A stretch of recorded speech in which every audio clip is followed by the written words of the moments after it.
Donc, on va faire les connecteurs Anderson PowerPole.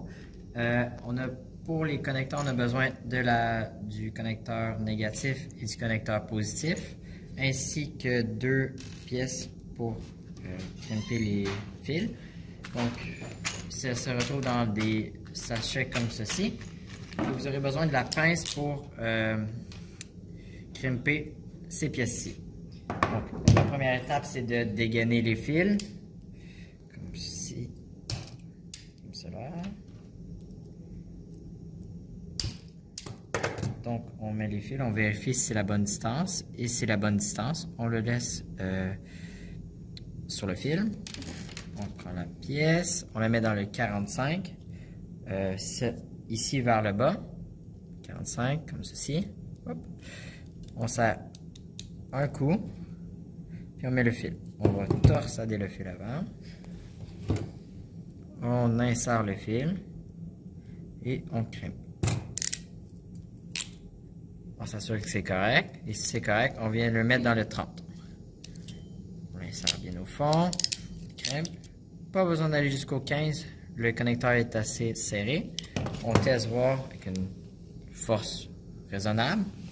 Et le fil rouge va dans la pièce rouge. La petite pièce à l'intérieur grise va vers le bas. Et la vague va vers le haut. Donc comme ça, on va la rentrer comme ça. On le rentre jusqu'à temps. On doit forcer un peu. Et là, à un certain moment, on va entendre un clic. Là, on s'assure avec une force raisonnable que c'est bien en place. Juste revérifier.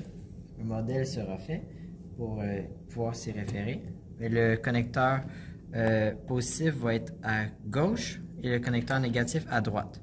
Donc la particularité, les connecteurs Anderson, on peut les mettre comme ça, ensemble. Donc, on peut faire des gros connecteurs, plusieurs. Donc là, on va faire le pôle négatif. C'est la même chose. On prend la pièce, on insère. On vient mettre le fil. On crimpe dans le 45. On crimpe dans le 30. Maintenant, on peut l'insérer dans le connecteur. Donc, là, les deux sont installés. Et ça va être important que quand on fait l'autre connecteur, il puisse se connecter ensemble. Donc, il ne faut pas que ce soit inversé. Si c'est inversé, on recommence.